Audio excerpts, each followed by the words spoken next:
Assalamualaikum warahmatullahi wabarakatuh.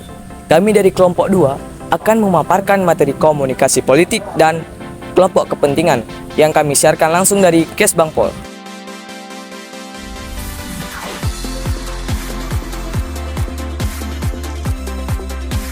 Komunikasi politik adalah proses penyampaian pesan, informasi, atau narasi yang berkaitan dengan politik kepada masyarakat atau pemangku kepentingan, yang mana tujuan komunikasi politik agar dapat bervariasi seperti mempengaruhi opini publik, memenangkan pemilihan, mendukung atau menentang kebijakan tertentu, atau membangun citra politik itu sendiri.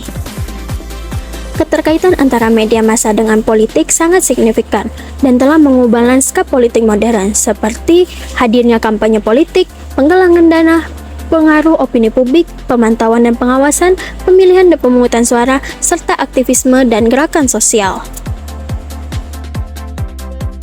Politik juga dapat mempengaruhi media massa dengan melalui regulasi dan kepentingan, di mana pemerintah dan politisi dapat mempengaruhi media massa melalui regulasi, subsidi, dan pembiayaan. Selain itu juga dapat melalui hubungan dengan wartawan dan juga kampanye politik. Media sosial adalah platform atau situs web yang memungkinkan pengguna untuk berinteraksi, berbagai konten, dan berkomunikasi dengan orang lain secara daring. Ini adalah bagian integral dan era digital dan komunikasi modern. Keterkaitan antara media sosial dengan politik. Keterkaitan antara media sosial dan politik sangat signifikan dan telah mengubah landscape politik modern.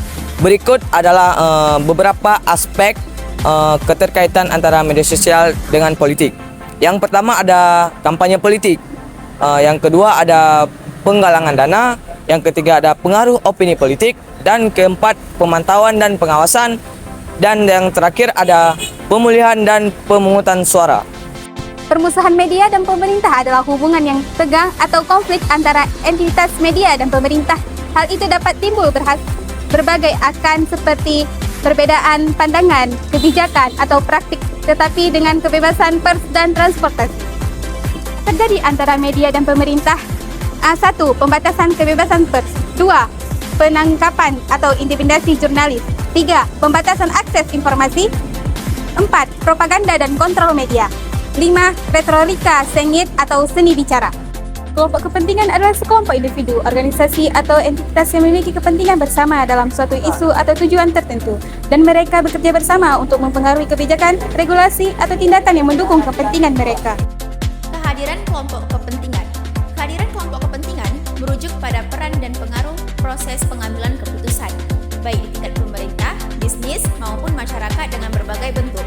Ada bentuk advokasi, yaitu kelompok kepentingan berusaha mempromosikan atau melalui kebijakan yang mendukung tujuan media.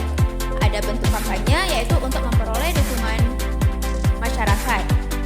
Dan ada kelompok lobbying atau tindakan lain yang bertujuan untuk mengajukan tujuan dan kepentingan kelompok mereka. Kelompok kepentingan dan pemerintah.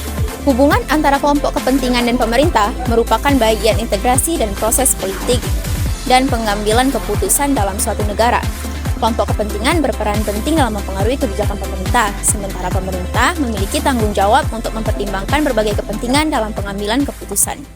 Pentingnya hubungan yang sehat antara kelompok kepentingan dan pemerintah adalah untuk menciptakan kebijakan yang lebih inklusif, meminimalkan potensi perlindungan kekuasaan, dan mengakomodasi kepentingan yang beragam dalam masyarakat.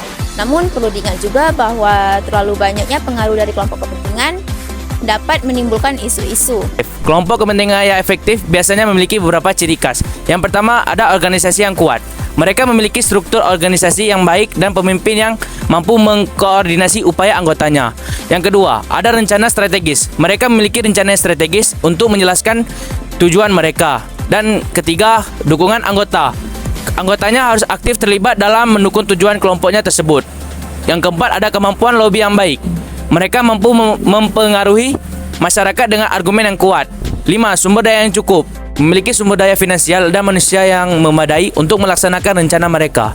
Dan keenam, kejelasan tujuan.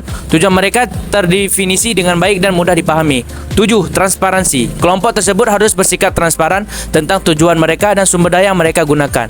8. Kepentingan yang populer. Mereka mewakili atau memperjuangkan kepentingan yang populer atau memiliki dukungan luas. 9. Keterlibatan media. Mereka dapat mendapatkan perhatian media untuk menyebarkan pesan mereka. Kelompok kepentingan yang efektif memiliki beberapa strategi yang sering mereka gunakan. Yang pertama ada lobi langsung, kedua lobi melalui media, ketiga kampanye donasi politik, keempat pengaruh di tingkat lokal, dan yang kelima pengawasan dan pengaduan.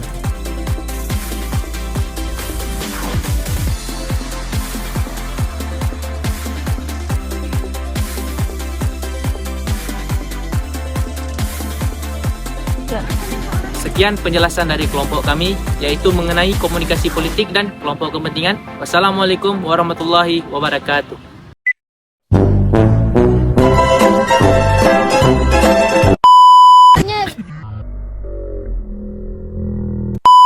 Pengaruh kepada media.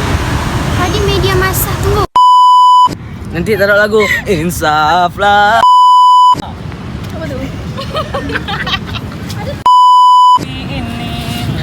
Hidup denganmu.